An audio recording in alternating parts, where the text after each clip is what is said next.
एक नई सुबह के साथ ये रब का पैगाम है।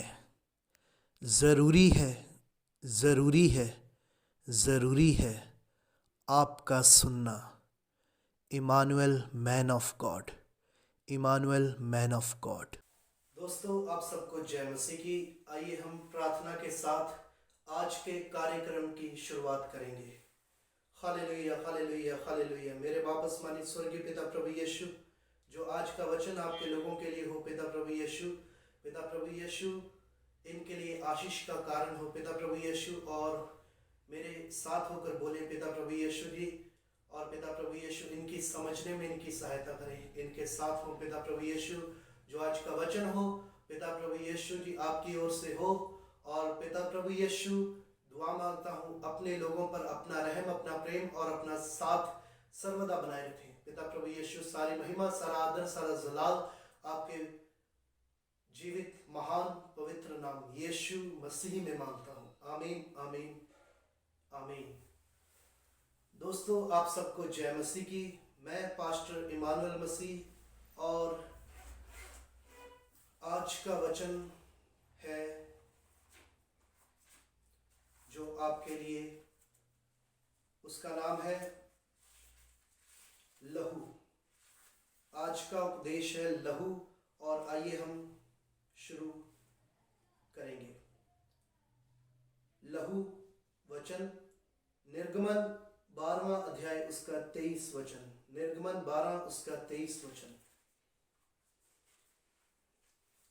क्योंकि यहोवा देश के बीच होकर मिस्रियों को मारता जाएगा, इसलिए जहां जहां वह चौखट के सिरे और दोनों अलंगों पर उस लहू को देखेगा, वहां वहां वह उस द्वार को छोड़ जाएगा, और नाश करने वाले को तुम्हारे घरों में मारने के लिए ना जाने देगा।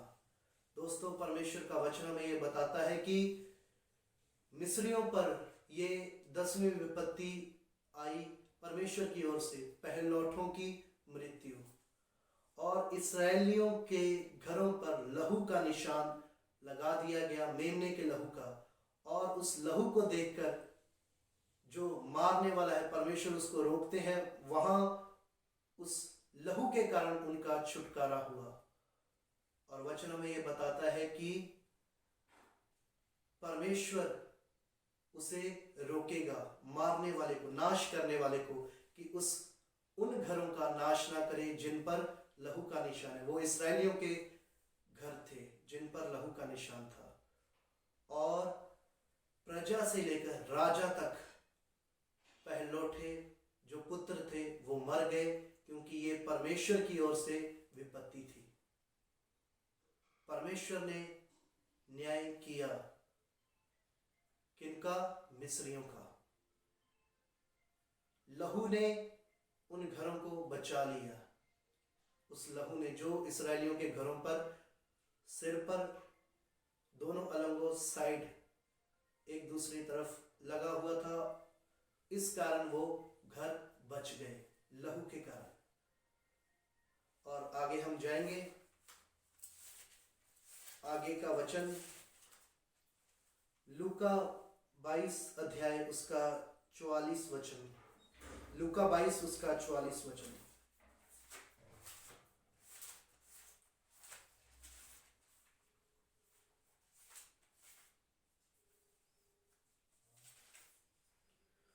वह अत्यंत संकट में व्याकुल होकर और भी हृदय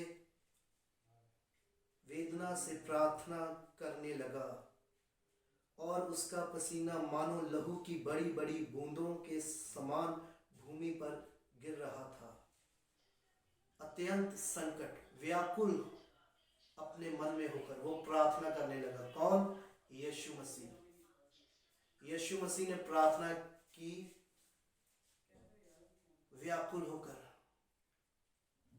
प्रार्थना उसने जो की, उस कारण जो भूमि थी वो अनुग्रह की भूमि हो गई।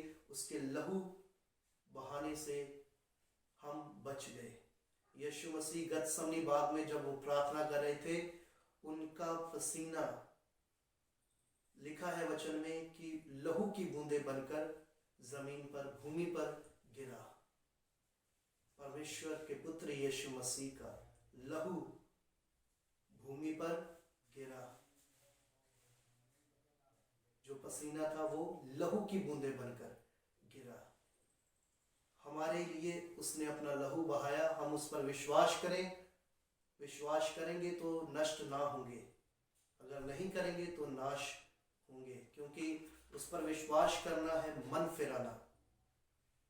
विश्वास करना, उस पर अपना मन परमेश्वर की ओर, परमेश्वर की इच्छा के साथ ही ये काम होता है, कार्य होता है, उसकी इच्छा के बिना नहीं। आइए हम आगे जाएंगे। इब्रानियों 9 अध्याय उसका 22 वचन। इब्रानियों 9 अध्याय उसका 22 वचन।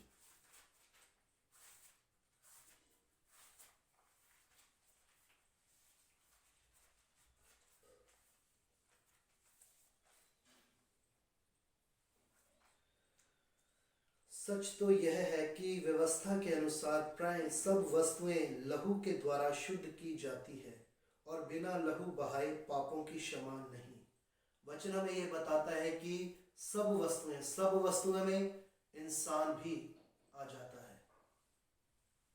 सब वस्तुएं लहू के साथ शुद्ध की जाती है, लहू के द्वारा शुद्ध की जाती है।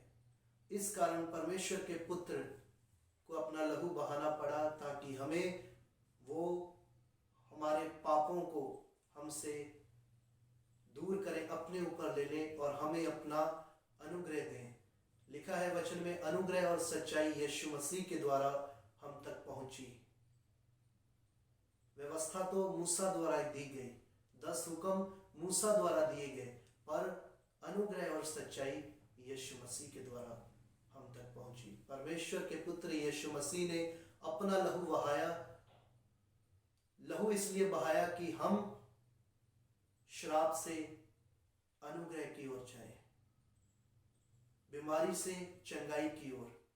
वो चंगाई हमको मिली जो यीशु मसीह के पास थी, वो अनुग्रह हमको मिला जो उसके पास है। वो जीवन, सदा का जीवन वो हमें मिलेगा अगर हम उसको पुकारेंगे, उसके नाम पर विश्वास लाएंगे। लहू के द्वारा सब वस्तुएं पवित्र की जाती है, इसलिए उसका लहू बहा कि हम पवित्र हो जाएं। उसके द्वारा, अपनी काबिलियत के कारण नहीं, उसके द्वारा, यीशु मसीह के द्वारा।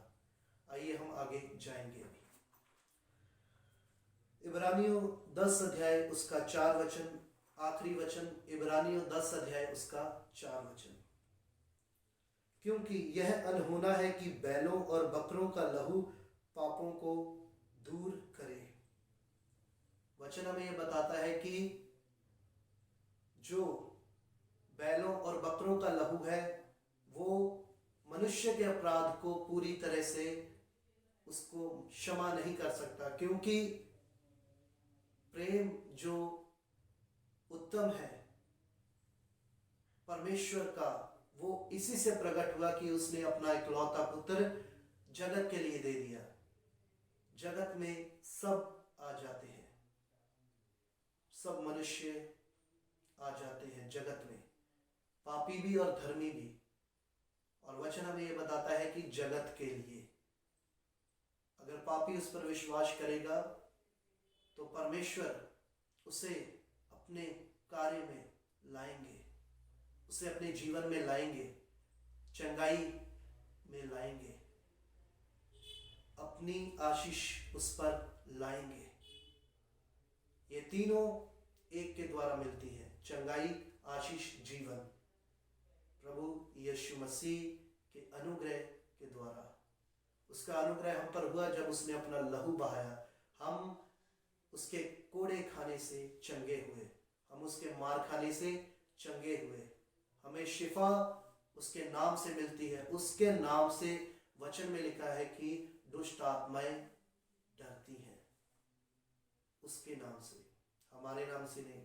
हमारे जो मुंह में जिसका नाम है यीशु मसीह, उस नाम से वो डरती है। परमेश्वर अपने लोगों को अधिकार देते हैं अपने पुत्र होने का, सांपों और बिच्छुओं को रौंदने का। प्रभु यीशु मसीह अधिकार अधिकार देते हैं। और लिखा है कि सब वस्तुएं लहू के द्वारा शुद्ध होती है। यह अनहोना है कि बैलों और बकरों का लहू पापों को दूर करे। वो बाहर से इंसानों को शुद्ध कर सकता है पर अंदर से नहीं। इंसान में प्रेम परमेश्वर के द्वारा इंसान को बताने के लिए परमेश्वर ने खुद अपना इकलौता पुत्र दे दिया। परमेश्वर इंसान बनकर आया, मनुष्य का पुत्र। परमेश्वर के द्वारा ही हमारा मेल यीशु मसीह के द्वारा हुआ परमेश्वर से। उसके लहू बहाए बिना छुटकारा नहीं। यीशु मसीह ही जीवन है, उस पर विश्वास लाए। सबको जय मसीह की। प्रभु इस वचन के पढ़े सुने जाने पर आशीष दे। आमीन। आइए हम आखिरी प्रार्थना में जाएंगे। Hallelujah, hallelujah, hallelujah. पिता प्रभु यीशु, जो आज का वचन हुआ हमारे जीवन में, पिता प्रभु यीशु इनके जीवन में कार्य करे। पिता प्रभु यीशु, मेरे पिता प्रभु यीशु जी होंठों पर अपना पहरा बैठाए। पिता प्रभु यीशु जी मुझे अपने में बनाए रखे, हर बुराई से बचाएं। पिता प्रभु यीशु, आपको सारी महिमा, सारा जलाल, सारा आदर मिले। प्यारे पिता प्रभु यीशु जी, हम होंठों से नहीं बल्कि पिता प्रभु यीशु मन से आपको बलिदान चढ़ाने वाले हो। पिता प्रभु यीशु जी खुश करने वाले, प्रसन्न करने वाले हो। प्यारे यीशु नाम में मांगता हूँ। आमीन, आमीन, आमीन। इसी के साथ आज का कार्यक्रम समाप्त होता है। सबको जय मसीह की। एक जीने का समय, एक मरने का समय, एक रुकने का समय, एक चलने का समय। आकाश के नीचे हर एक काम का है समय, हर काम का एक समय।